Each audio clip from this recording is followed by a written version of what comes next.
Hi, my name's Joe Bellick, and I'm the founding partner of the law offices of Bellick and Fox. We support the mesothelioma community by providing first-quality legal representation to mesothelioma patients and their families.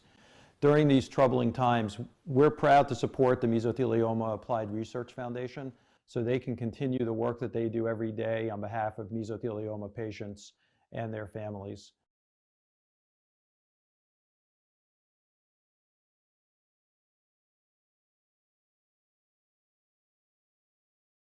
My name is Kelly Batley.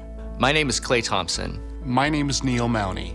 We are MRHFM, a national firm with 70 attorneys and 11 offices across the U.S. At MRHFM, we exclusively help mesothelioma patients and their families. It's all we do. This is why we are proud to sponsor the Mesothelioma Applied Research Foundation and its work to fund mesothelioma research and provide support services and education for patients and their families.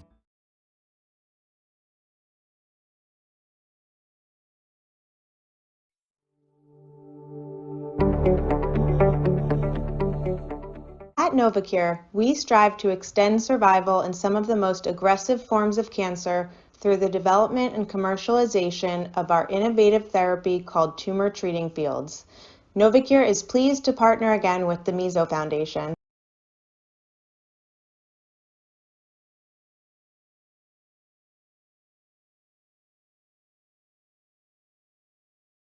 So Dr. Breen, thank you so much for being willing to join us in our latest episode of MesoTV.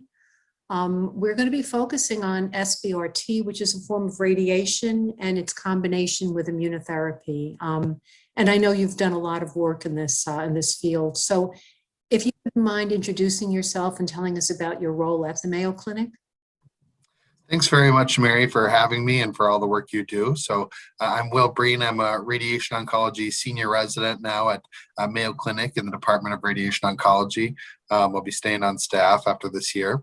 And so my role that I've been doing in this context is helping to study our experience treating mesothelioma with radiation, with different types of radiation over the years, and also trying to learn how we can use our newer types of radiation, integrate them with other newer therapies like immunotherapy to try to help our patients have better outcomes. Mm-hmm. So I remember, for years ago, we always heard that, radiation didn't work in mesothelioma.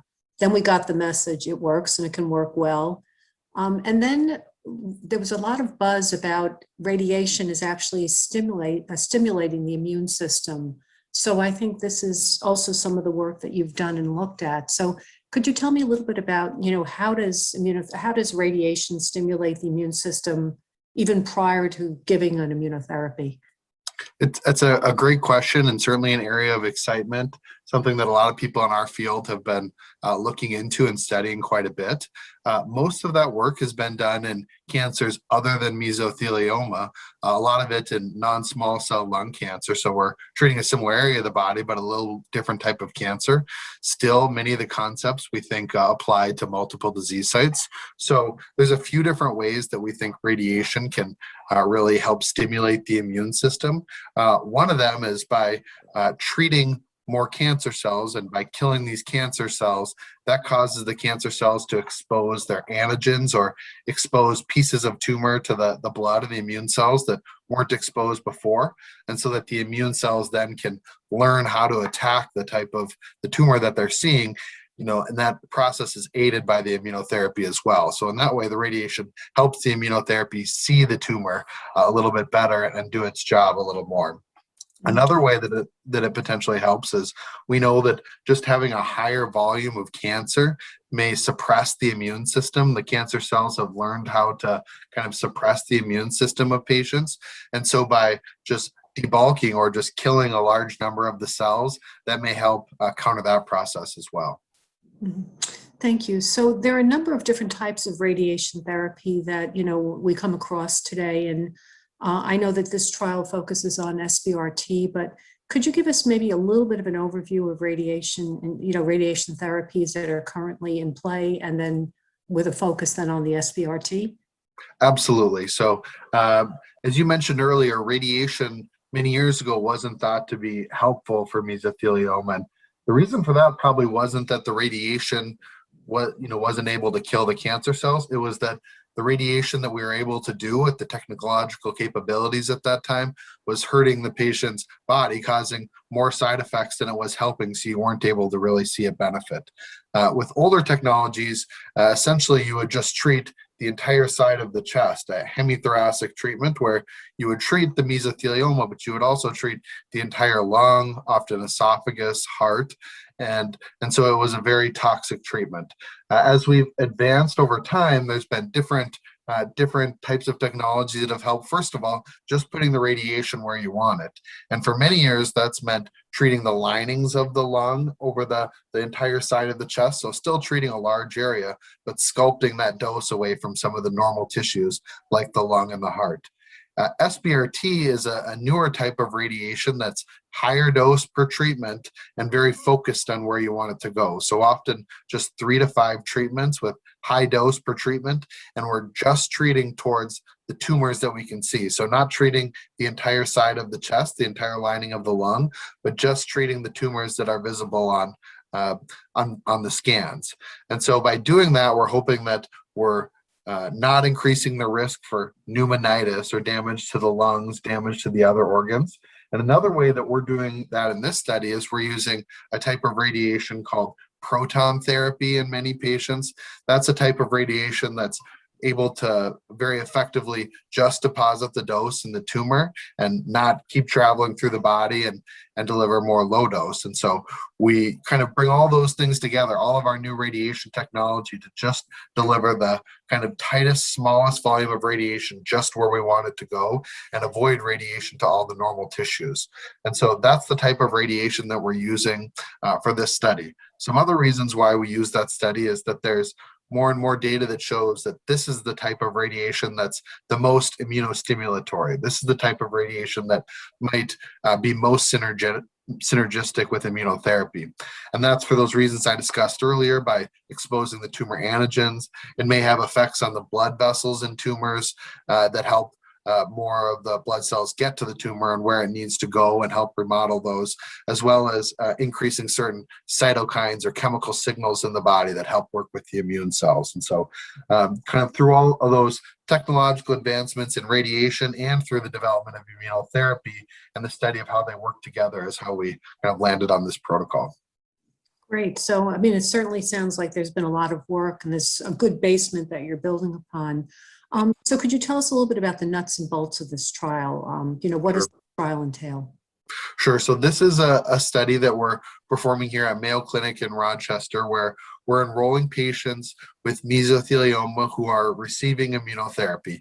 And it's not specific to the type of immunotherapy, because in different situations, it may be a little different drug that they're receiving. So it's patients who are receiving immunotherapy and have a lesion that we're able to target, who have a tumor on their scan that's something that we feel we can safely treat.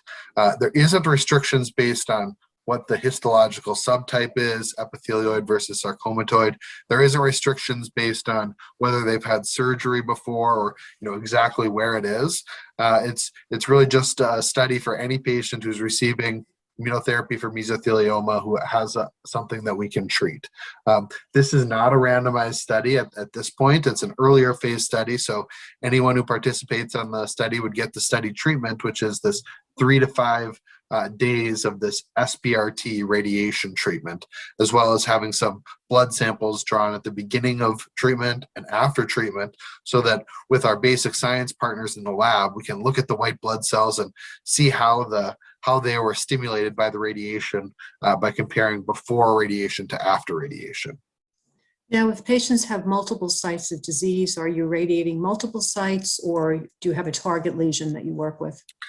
Great question, and that's something that we've talked about quite a lot, and it tends to be something that varies on a patient-by-patient basis. So when we can safely treat all the sites of disease, we will do that, and there's a few reasons for that have been suggested in the literature recently. First of all, by treating more sites of disease, you're exposing more of those antigens. You're giving the immune system more chances to see what the tumor looks like and help. You're debulking the tumor more to help decrease that immune suppression and just give more of a response. And so when possible, when safe, we'll treat as many sites of disease as we can. By using the proton therapy and minimizing the radiation to the normal lung, we feel that we can also safely treat multiple sites. That being said, for a given patient, based on the size of lesions or other factors, if it's felt that no, it's not safe to treat all of this, we're going to treat here, then we won't treat all the different sites of disease. And so that's a great question, and we're really kind of vary patient by patient. And then proton beam, is it covered by the institution on this clinical trial, or is it charged off to insurance? So that is charged to insurance. Without getting too deep into the weeds of insurance coverage for radiation, when you do this SBRT type of treatment, that actually is the superseding billing method for this type. So it doesn't know the billing doesn't know if it's proton or photon. Also at Mayo Clinic, we charge the same for protons and photons, with the goal being, we just want to give the best treatment available for each patient. In our early experience treating patients like this, we haven't had trouble with insurance approvals. But we do have a department, our staff in our department, that helps work through those things if it does become an issue.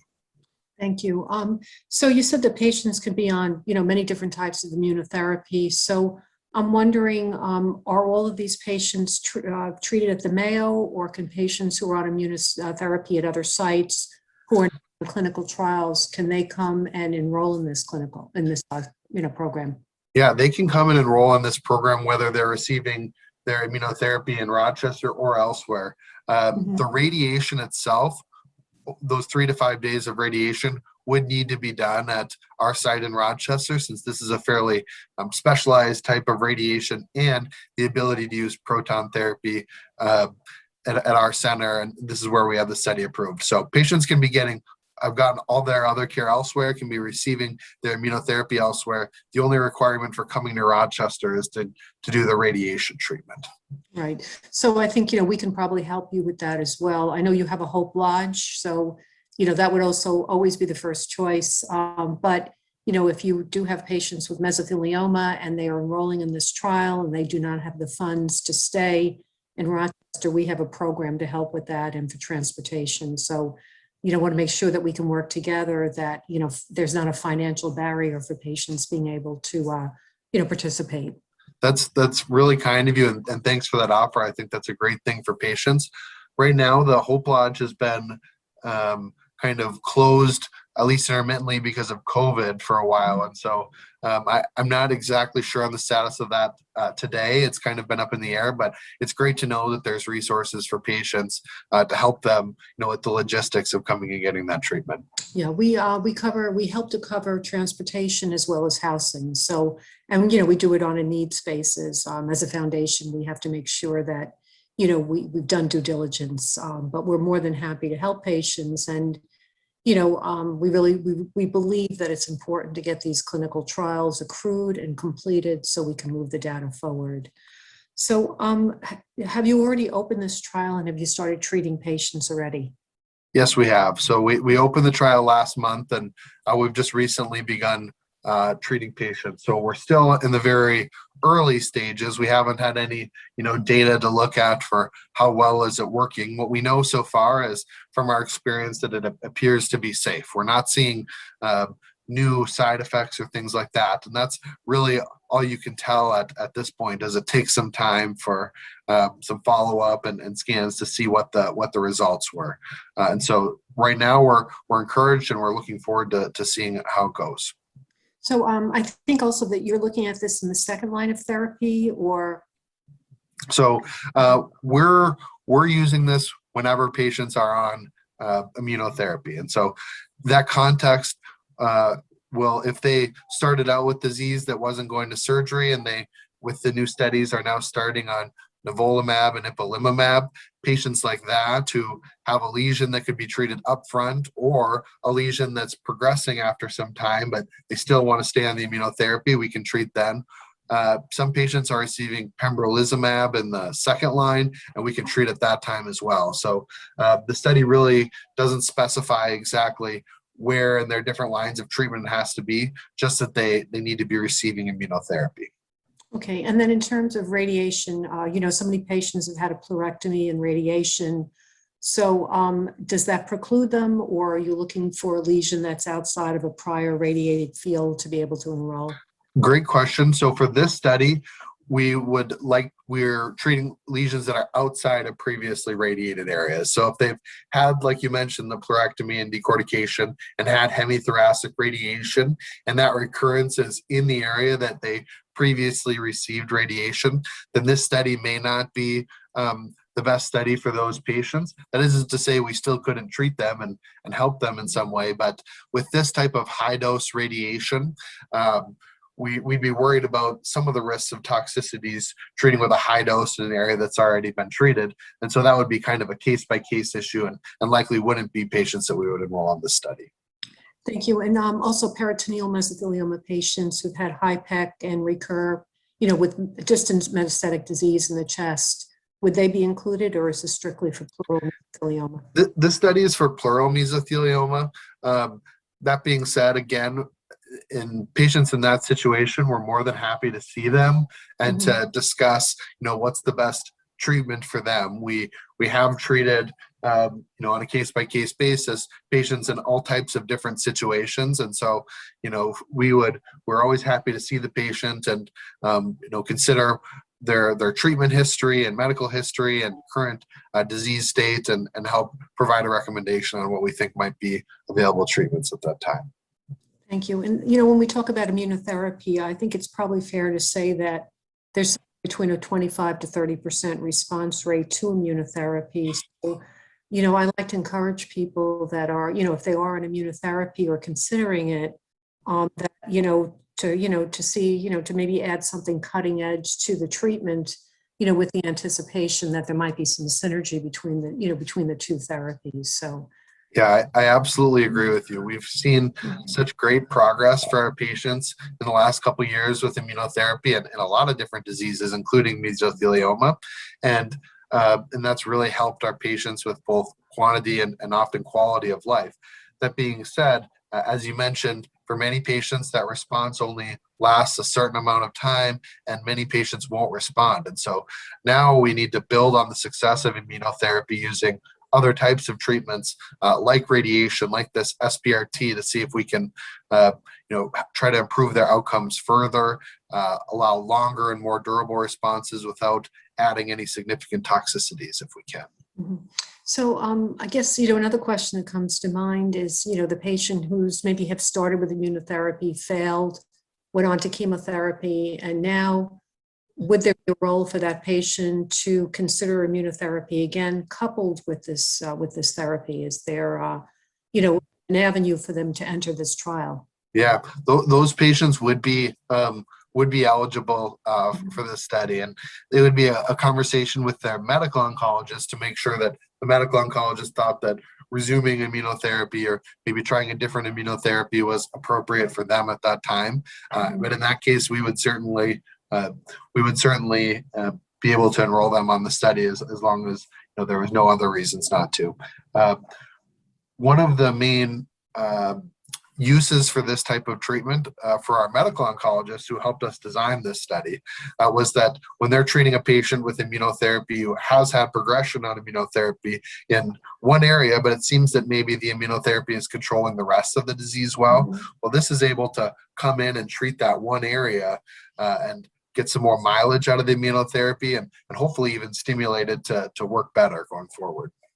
That's a great thought. That really is a great opportunity. I know that, so many patients now are going on immunotherapy, and, the way of the future is going to be, the next steps for those patients. So it's nice that you were future thinking that, you would consider, those patients who had already been exposed to immunotherapy and either were stable or failed, that it was considered for them to look into this trial. So perfect. So I'm really excited about this. I think this sounds like a really good opportunity for patients. And what type of side effects are you seeing to date, or what type of side effects might they expect?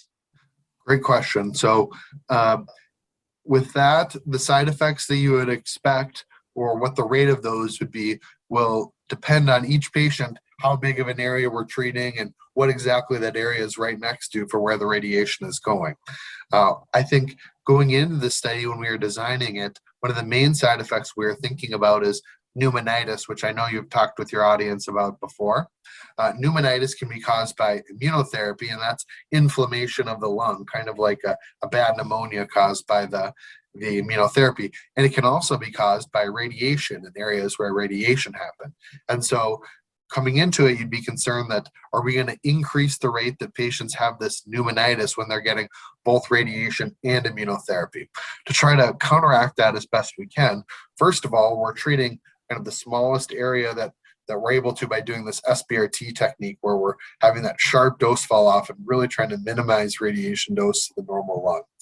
Also using protons when it's clinically appropriate will help us reduce that dose to try to minimize the additional risk that SBRT is adding to immunotherapy. Still, that is a possibility. Another possible risk when we're treating areas on the chest wall and next to the ribs, that the radiation can cause inflammation of the muscle or even a broken rib right there. And that can cause pain for somebody that can last sometimes for a while. We haven't been seeing that at all, but it certainly is something that is a possibility, and we do everything we can to try to minimize those risks. And if it did happen, certainly treat the pain with medications afterwards. For patients who had cancer right up next to the middle of the chest by the esophagus or the airways there'd be a chance that we could cause a sore throat with the radiation dose.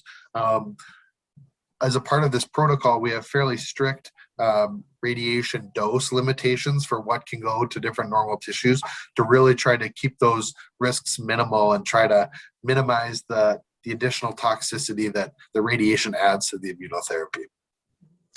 Good. So I have a question that I'm just thinking about this now, that, we talk a little bit about with immunotherapy that, it's not as fast sometimes as chemotherapy. It may take a 3-month window before we start to see results.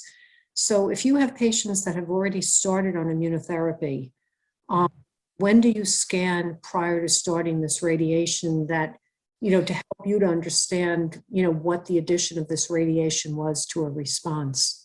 That's a great question, and it's something that is, again, on a case-by-case basis, because we don't have a perfect answer for that question yet. Mm-hmm. Obviously, if you see a lesion that's been growing for over a couple of scans, then that tells us that this is a lesion that should probably be treated.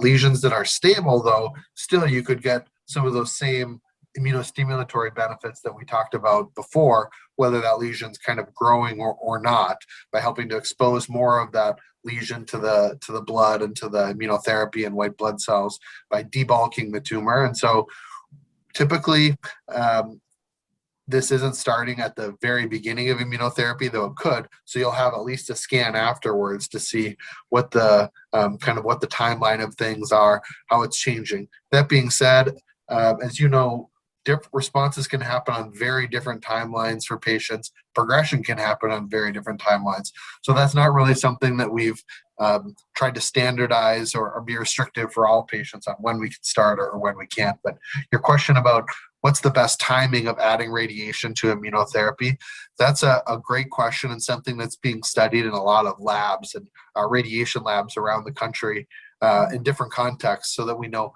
well, how do we time the radiation with immunotherapy to optimize the synergistic benefit that we're providing? And I think that's still an open question. And then the length of the immunotherapy, is this, are we looking at the typical 2-year period of time where if patients are responding or stable, they do 2 years? And then you look at your data at the end of those 2 years, or how does your data fall in with all of this? So in terms of the duration of immunotherapy, that would be per standard of care, or per the patient and their medical oncologist, whatever they're planning on doing. So we wouldn't necessarily affect that, but as you said, 2 years is often the standard duration and what we expect. For this study, what we're primarily looking at this early phase study is making sure that this is safe. And so seeing after 3 and 6 months and a year? What's the safety of this? Is this a feasible treatment approach to study further and bigger trials to look further at the effectiveness? That being said, we're hoping that we see signals for effectiveness of this treatment as well, and from those blood studies that I mentioned earlier, that we see some lab and immunological evidence of synergy with the radiation as well. Thank you. And I don't know if I'm going to put you on the spot with this question. I might or I may not, but I'm wondering about the timing. There are a lot of patients who are also very excited about T-cell trials. Are there any thoughts as to whether a T-cell trial is better served before or after this type of therapy? Has that been looked at or, discussed? I mean, I hear a little bit of buzzing in the background, but I don't know that, we know how to line these up for patients. That's a great question. And, in other cancer types like lymphoma, for example, we're really a little bit further along trying to learn about how radiation can interact with those CAR T cells, with those T-cell therapies. In this setting, we really don't know. This type of radiation we think is much better suited to potentially work with T-cell therapies in the future, because when we're treating a small area, we're not treating a large volume of the blood. T cells are very sensitive to radiation. And so if you're even delivering a low dose bath to the heart and a lot of blood vessels, you'd be worried that the radiation would be killing a lot of those T cells and decreasing the effectiveness of that treatment. And so while we don't know the answer to that, that's something yet to be seen and yet to be designed. I think, at least from my perspective, doing this type of radiation, focused SBRT and with protons to really decrease that low dose bath to other parts of the body would be the way that we would want to do that, so that regardless of the timing of the radiation with the CAR T, with the T-cell therapy, we wouldn't be causing a detriment to that treatment. Thank you. Thanks. Yeah, I just wanted to sort of clarify in my mind, because I do speak to so many patients and try to, everybody wants to know how to line these things up, and oftentimes we don't know. So I look at it, that you want to keep as many possibilities open. Yeah, absolutely. Doors. So this has been really a great discussion. I mean, you really have educated us on, on your clinical trial and on the field of radiation. Is there anything that I didn't ask that I should have asked? No, I think I really, again, appreciate you doing this and the work that the foundation does. I think that if a patient is interested in this study, I think that's something to talk about with their treating doctor, and can find our contact information on the Mayo website in terms of talking to a study coordinator to see if they would be a good candidate for the study. And we're happy to help in any way we can. Thank you very much. And again, thank you for being with us today. This was terrific. Thank you very much.